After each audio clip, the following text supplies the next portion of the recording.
Okay, hope everybody's having an excellent Friday night. I just thought maybe I would try something a little bit different tonight. You fall down that rabbit hole of videos. I was trying to look for something about how to photograph my record collection, because eventually I want to show off my entire collection. Just do a very quick picture of every single record I have, LP. I've already done the 45s more or less, and I want to. I fell down a rabbit hole of videos saying how to purge your record collection. It's like, how to purge your record collection? I know how to do that. Well, I didn't know. Everybody has different ways of doing that. I just wanted to show some random records that I had recently picked up that are not organized or sorted whatsoever, and maybe get your thoughts maybe on what I can do to get. I had a really awesome thing that was going on during the pandemic. I found out about Ranch Records, and before they closed, obviously, and they had this amazing 45 section, thousands of 45s. They were only $1 a piece and 7 inches or whatever you want to call it, picture discs, and I'm looking up things and stuff for like, $5, $10, $15, $20 for some of this stuff, and a lot of it was imports and promotional discs. Now those things are just really crazy for what they are. So I just wanted to show you some of the things I recently picked up, and maybe I don't have a lot of space here, so I'll try to squeeze what I can on the. This was those drug abuse public service announcements I found, and I picked this album cover up at Goodwill, Richard Simmons' Reach, which I put in a plastic sleeve, and I made it say he's holding this drug abuse PSAs. I need to fix that. It was a 2-album record that was not in there. I should have thrown a record in there, and it would have cost me almost the same because it's a heavy cover. But I just figured that would work because there was 2 spots for my record. So that holds that. I had to make sure what goes in there. So there is that one. This one, next one here is Tom Petty and the Heartbreakers, Pack Up the Plantation Live. I believe I picked this up at a yard sale of a record collector who I think had a store or sold them online. I don't remember the whole deal there. And I believe all of the records that I had from that sale were eventually $1, and then at the end of the sale he was going down to 50 cents. They were all rock records more or less. Really great stuff there. And a few years ago this was uber common, but almost never find any Tom Petty. I got rid of all my Petty years ago because I got it on cassette and CD. And I really miss all those records there. What we have here, How This Record Bargain Is Possible. That's what it says on the back of it. This is the RCA Camden. I cannot remember if this was my copy from when I was a kid or my dad's copy. I don't know. I'm not sure if my parents thought I looked like that. I sure don't think I did, but looks like my brother's kid a little bit. But anyway, Peter and the Wolf. I think this is our original copy. I had a chance to buy another copy and almost did, but I just don't want to confuse things. Let's see, here's another one of my dad's records, Oscar Brandt. I'm not getting rid of any of these, and the family kind of wants, everybody seems to want this record here. I think he recently passed away. Sorry for the lighting there, but was he Canadian? I just don't really remember. But this was a popular record on the turntable when we were kids. You played them so infrequently you couldn't remember who was what and what was who and what you liked and all that stuff. This one here is Renaissance. It says for demonstration use only, not for sale. Don't remember a whole lot about this on Electra. Some of these records have gross ring wear and a lot of damage, and the covers are really thrashed. But again, to buy this record and a cleaner copy of the cover might cost me $20, and I might listen to this only twice. I probably should listen to that another one. This was not even hardly a year ago that people were not grabbing this record, and right now people would probably fight each other for this thing. And I picked up Public Enemy, You're Gonna Get Yours. I mean, any of this kind of rap stuff, that rap legends, kind of the birth of rap or whatever. This is what, from 84 maybe? I just don't remember when, 87 it looks like. It's in really bright red and green there. It's super duper hard to see there, but I had to grab that. That was one of those $1.29 ones. For whatever reason, there was like not very many records, but this one showed up. It's like, you know what, that's got to be in my collection here. Already at 5 minutes here. Here's Sweet, Not the most mint record, but it's clean and playable. Sweet is really awesome because this probably has Ballroom Blitz on it. It does. The 16s, it's got Fox on the Run, so that's definitely a keep. You just have to, these rock records like this, in average or better played condition, you take what you can get, because otherwise you're spending an awful lot of money. These, I could find only a few of them, and I can't remember. I think they were nice enough to give me all these at one price. It only had half the cover. This is American Top 40, and these are super rare. These are between $80 and $100 for the sets, because this is Casey Kasem's Top 40, and Casey Kasem is speaking in between the records. I didn't recognize many of the songs here from 1981, so maybe they were not really very long on the charts there, but partial set there, and these, again, are super expensive. Very, very expensive. The last ones I saw were between $80 and $100+ for those. So that's a keep, even though it's not super mint. Then I bought some records that were a mystery lot on eBay. They turned to be about $4 a piece.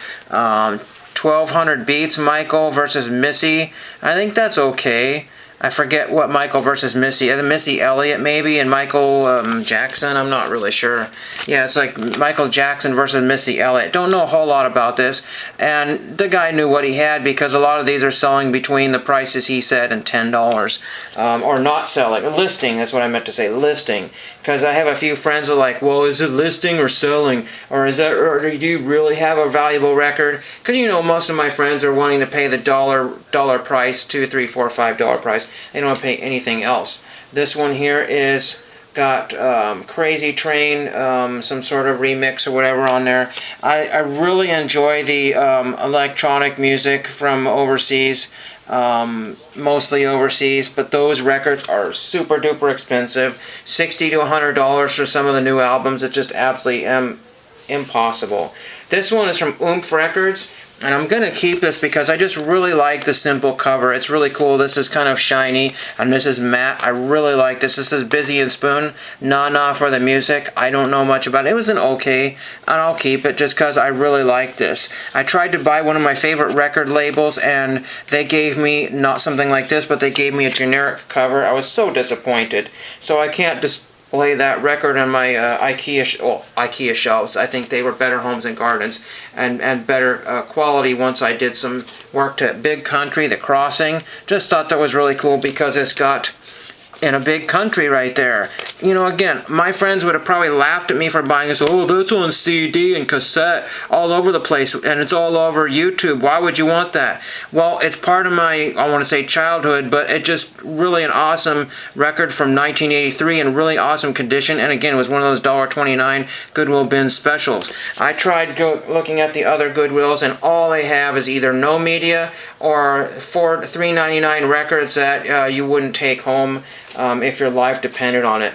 Miami Vice 2, that was one of them from the sale. You can see where a sticker was removed. That was a Goodwill sticker I tried to remove like an idiot, and it, or maybe, I don't think I did, but somebody removed it and it damaged the covers. Like, oh dang. But at least it was only 50 cents or $1 at that awesome yard sale. So really, really cool. Just a few more here I want to share.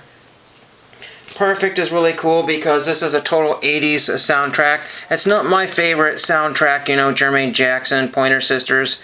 Thompson Twins I really enjoy. Dan Hartman's pretty good.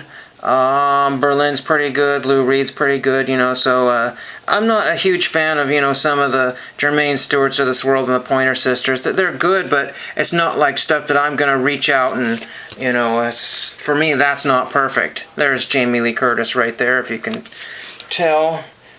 Sandy Nelson Teen Drums. Somebody got me hooked on Sandy Nelson. He's okay, if you like that sort of thing. It's not something I have to have, but if I'm going to find Sandy Nelson albums for barely $1, I might as well grab it. That's really pretty neat.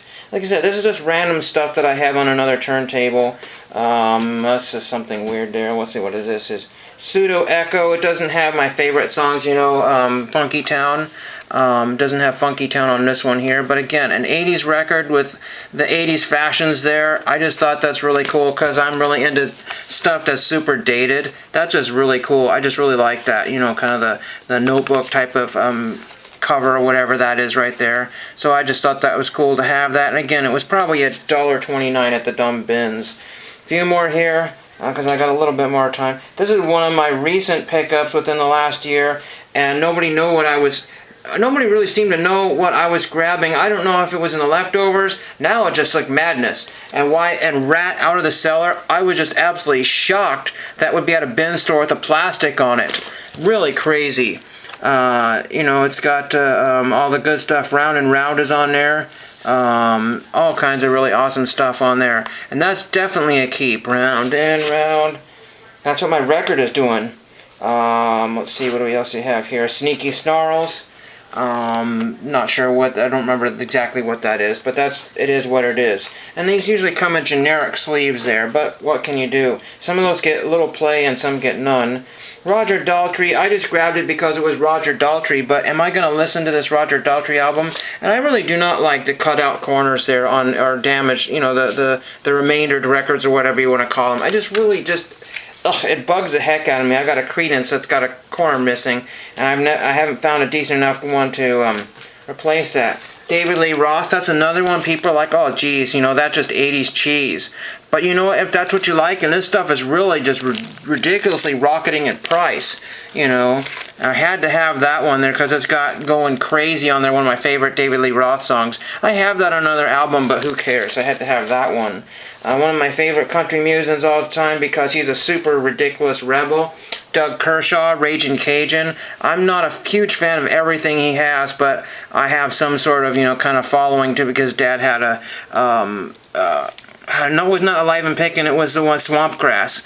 And he had told a story about this really crazy Kershaw, you know, concert he went to. It was totally roasting. A lot of people were just out of it and weird stuff, and Doug was just doing his Doug kind of thing, acting real weird and silly. And there's a Doug Kershaw video of him at Willie Nelson's 4th of July picnic. It just absolutely madness. Him and Leon Russell, and people are like baked, and it's just really bizarro. This one says Recollections out of I don't know where they were, but that's what that one from. There's a few more here. I keep saying that because I got a little bit more time. Tequila Sunrise. Again, I'm afraid to open records because this was probably going to play just fine. This cost me 50 cents or $1. It was originally, it looks like it says Delight, or Budget or Delight. I can't read that. It's faded there, but $5.49, or sorry, is that $9.49? Yeah, it looks like $9.49 right there. That's what somebody paid for that. So I'm not sure if this is a huge, great soundtrack here, but you know, it's okay. It's alright. I just picked it because it was a movie thing and it was in really clean condition. Again, clean records sometimes supersede sometimes the value of them, you know. It just, sorry about that. My camera decided to quit on me here. Dave Brubeck, Jay and Kai. I don't know if it's a really popular Dave Brubeck album. It didn't look like it sells for a whole lot, but nice jazz album that was in really good condition for $2. I think I got that at a swap meet, and I just had to have that one. Quintessential Brubeck stuff here. I have a few Brubecks because my dad liked Brubeck. Madness, my friend was jealous when I found this, and again, I think that was $2 for that one. I had to take that. Was from one of my favorite vendors, and some vendors you just buy stuff because you want to support them, so that is really cool. It's got Our House on there, so Our House in the middle of the street. And Tina Turner, I'm not a huge Ike and Tina fan, but it was a 2-record set, really clean condition. I had to grab that one. It doesn't sell for a whole lot, but you know, really nice cover there. That one, and that is all I have for you. So I don't know how I'm going to purge because I seem to like everything I have, and if I get some really icky condition ones, I think I just need to get rid of them or throw them away because I just can't meet up with my friends and sell them or do whatever I want because this is just not going to work. So hope you enjoyed that, and let me know how your record collection is coming, and thank you for watching.